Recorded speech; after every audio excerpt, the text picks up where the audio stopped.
You say Grindal, right? Yeah. Yeah. So Grindal's hitting his snare that hard that he was making your old Silvertone. The top on it, since it didn't have a block. And someone cries about me hitting the snare hard? What is that? That's nowhere near that. I can't remember what band he was in, and they had me running sound one night. And I took the snare out of the mix, and it was still just loud and proud to the PA, right? That happens to me all the time. Oh, it's just going through all the vocal mics. Yeah. Wasn't the one kid I got an actual Kevlar head on there like they use for marching drums just because it's so articulate. It hears all the ghost notes and stuff. Yeah, like they always say that we put a mic on it so we can live stream, but past that. Welcome to the podcast. What's going on, everybody? Geez, okay. This is the Plank Podcast. I heard something about this. We got Mr. S here, and Yes, and Spicy Gavin over here. So welcome to the Plank Podcast. You know, yes, exactly. I'm your host, Mr. Wayne Stollenfacher. We have Mr. Spicy Gavin, and we have Dan Mother Fuka in the house on the couch. Oh my gosh, it's been a long time since we actually had a chat or anything. So this is just fun for me. And as we were just talking about, like, he always drove a CRV around, and that's all I was outside looking for you. And now you've grown up and like got an actual sedan. Yeah, I missed my CRV though because I could put all my gear in it. Yeah, and then he was talking about the Tanya saw it on the road and it's still driving around with almost 400,000 miles. Yeah. And I was like, that's a Honda for you. That's my minivan. It's got like 330,000 on it. Probably the best vehicle I had in the winter. Yeah, For winter driving. So welcome to Fargo. There you go. With the Honda. So Dan, man, it's been so long. And I know Gavin's got some questions for you, but we just need to know, it's like, you've been out doing some writing and stuff lately. And just being you, what have you been actually up to lately besides the cats and all that? Well, the writing isn't really me. Okay. Those are Phil Kerr's songs, Dust Bowl Phelps. Dust Bowl Phelps, yeah, And, exactly. You were talking about that. I liked the songs, and he had skeletal versions of a lot of them, and we would pick ones that I thought, yeah, I like this, I thought would be decent songs. A lot of them are real good songs, and started working on those. And so he already had all his lyrics, and he would just have like the chords set up, and I would be the guy that would say, hey, that's a hook right there. I think that's a hook. We should do that twice or something like that, you know, or a harmony right here would be a good hook, that type of thing. And I would come up with, this was on acoustic guitar too, so kind of like an alien instrument for me. And so I came up with acoustic guitar parts that I thought would work for his songs, you know, realizing that he wanted to do them as without overdubs and such, you know. Come up with the do the old pure way of actually like doing it instead of pro tooling everything to death. But it's cool. But everyone doesn't know that Dan plays electric guitar, or I wouldn't say that everyone doesn't know, but certain people wouldn't know that. But yeah, it's been around the scene since the 80s at least. I think my first band I played in, the first real band I played in, played in was spandex. 84 probably. 83, 84 was probably 83, the first real 84. band. Oh yeah, back in the golden days. When you're actually out playing for money and playing gigs that somebody booked and stuff like that. Oh, yep. cool. How long have you been playing? I think I first picked up a guitar probably about 1978. Gotcha. My brother-in-law gave me an acoustic missing one string and action about a mile off the frets. Yeah, And sounds so, about right. the first thing you do is the smoke on the water, one finger thing. And then I just would play melodies on it for a while. And then I thought, I maybe should learn how to play something. So I learned my first few chords on that guitar and realized that, God, this is killing my fingers. But you changed the strings, of course. I got a Christmas present of a global Les Paul copy from the Sears catalog in 1980. That's awesome. Yeah. What's wrong with that? Is you're talking about the Silvertone. Silvertone's from Sears, right? Yeah, this was called a global. Yeah, it was out of Sears. Yeah, Silvertone was out of Sears too, I think. Oh, that's right. Yeah, it would be. So the old classic stuff. Sears made everything. I have one of those. No way. What? You have it with you? No, but it's in Oh. my office. I've been passively rebuilding it. What? A Silvertone or a global? I think it was a Silvertone, Okay. but it was a Sears guitar. There's Nick, the voice of a deity, hanging out in the crazy. background. Yeah, I was like, you're talking about. I was like, that sounds so familiar, and I was like, oh, it's in the corner of my office right now, not doing anything because it doesn't work, but it's there. Well, the old ones are actually worth money because you can actually trade them for CRVs and stuff. Go get your Honda today. Yeah. That's funny. And I played, learned by myself. I got my first 3 chords I learned from a local teacher.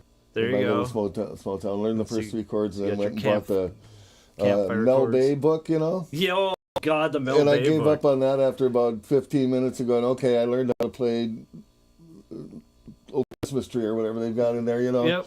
And I learned a few, and I thought, this isn't helping me. I want to learn these rock songs that I'm hearing on the radio.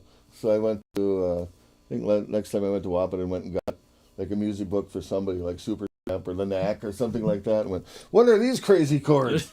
And just figured out by tab then? Is that all that was? Fingers go here, okay, all right. Yeah, and that's basically how I learned too. So. And then I'd go to, and I wasn't a lead player at that time at all. I was just learning how to play some rhythm, but I'd go watch I'd go to like the White Eagle Ballroom down in Sisseton, or not, and then I'd watch bands there, and you watch people's fingers and go, oh, he's bending it this way. Oh, there was no YouTube, anything like that. Exactly. That's why people like Gavin here, they get spoiled with all this stuff. So yeah. How'd lucky. you learn, Gavin? You just go to YouTube? I kind of taught myself as well. First thing I ever learned was like the A chord, and then you just the basic blues, I don't know. Yeah, I just kind of taught myself. And then YouTube came out, or I found out about YouTube and Marty Schwartz and Steve Stein. I used to watch them all the time. Yeah, so you got people showing you stuff for free all the time. Yeah. In the 80s, you could get VHS, Hot Licks tapes, or Yes. and you could go from anybody like, and just name one of those guitar players back in the day that did those. You could like you could learn Freeman. Vinnie Vincent's licks, or you could learn Adrian Belews licks. Yeah. That's where I saw Jaco Pastorius for the first time, was on a Hot Licks thing. I think it was. Had to have been. I never purchased any of those. No, friends had that stuff, yeah. Then I got immersed in, when I went to the State School of Science, I took some music courses, and I took a theory course that I was there probably 12 times. But it definitely opened my head up and my mind up. The instructor was Tilford Crocius at the North Dakota State School of Science, who approached his lessons in a way that I still really appreciate today. He'd go, here, today we're going to listen to some Beatles songs, and I'm going to play you some of these chords, and you're going to tell me what's wrong with these chords. What do you think is wrong with these chords? And I'll tell you what's right with these chords. It's that type of stuff. Oh, so he'd play interesting. like a C add 9 or something with a B flat and a bass, and go, does that sound right to you? And everybody would go, no, that sounds terrible, but that's a good chord. It's got all that flavor in there, yes. All the stuff in the cracks and in between. So I learned a little bit of theory, and that's what's kept me going.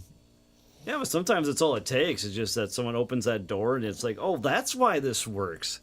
That was me with rudimental percussion. That's why I still keep teaching it today. It's just like, it was just one day I woke up and it was just like, oh, it's just based off 3 things. And then I can put all the pieces together now just because of that one little stupid nugget of information. I'll show everybody else how this works. Yeah.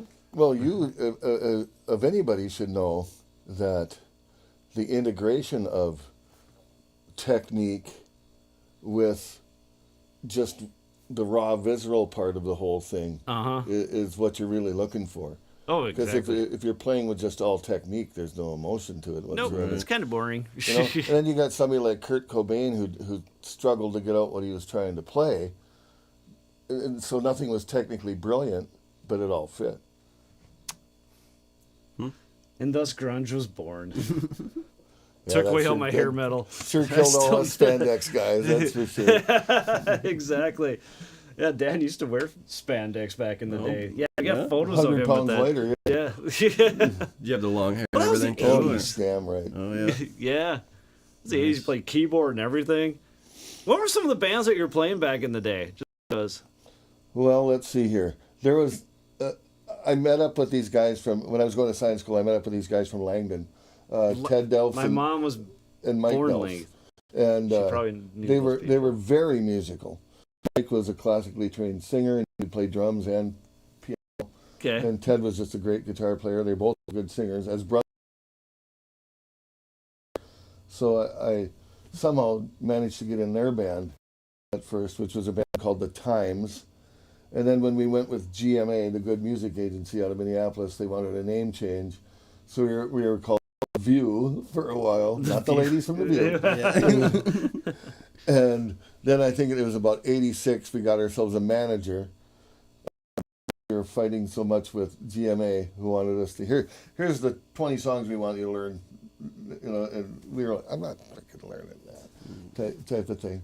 These are all cover tunes too. Yeah, right. But there were ones that we were like, oh, Rick Astley, are you out of your mind? I'm not learning that. That type of, But it's still crazy to me that you'd need a manager to be in a cover band. So it's just we just had the to have caliber of this stuff that you go-between guys going on. We paid an extra 5% for a manager, so GMA would lay off our butts, But you trying to get from C rooms up to A rooms, and you're hoping you can get to B rooms.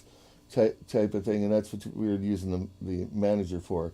Then he wanted a name change, and that began the trend in my life where every band I'm in has a goofy name, So that was We Rocks, WEEROX, We Rocks. We Rocks. Yeah, and we did a lot of everything from Bon Jovi and Rat to what else was out there at that time. John Cougar and Bryan Adams and the Outfield and blah, blah, blah, blah, blah, blah, blah. Even some U2. Oh, yeah. Yeah, it's to be modern at the time. We were doing well enough that we were pissing off other bands. I know that. We took, there'd be graffiti about us and stuff like that. That's such a culture back then. Oh, my gosh. Well, as long as bands got along, you rarely ever saw each other because you're doing a week here, a week there. You might have you'd run into each other if you had a Sunday off, and you'd run into another band and party with them, or if you had a Saturday off, if you just happened to have a night off for some reason, you went out and saw a band, and I remember you guys, that type of thing. Yeah. Then there'd be some camaraderie. No, it's just interesting. I know it's a time long gone, but it's just like the idea of being able to play more than a couple nights a week, and that's like a full schedule, blows my mind. It's like, man. Yeah, you'd load out Saturday night or Sunday after you woke up and jump on that bus and head to wherever how many hundreds or thousands of miles you got to go next to the next place, And then you'd get there, promptly get to your hotel. Then the next morning, Monday, you'd go in and set up. Or if you got there Monday, you'd go in and Monday. set up. Yep, get there Monday. Monday. Spend 4.5 hours setting up, because you had 50 or 60 lights you had to set up. Right. We were just talking about the park hands at Rick's. The park, and I'm talking, long before LEDs. We're talking par 56s and par 64s. So by the third song, you lost every water you'd taken in all day. Sweat. It's for all the youngins out there. If you wanted a separate color, you had to have another can next to the first one that had the other color in it, and then someone was lights. Right. It was usually just switches, wasn't it? Sliders. Yeah. And then there became buttons where you could set up scenes. Yep. Yeah. So I remember working that a long time ago with a friend of mine playing. We ran into some famous boxer at the same time. It was somewhere down. It was in North Dakota. We're having some technical issues on the stream quality. We might have to take a quick break while I figure that out. Okay. And coming after these messages, coming at you from Eastside Studio.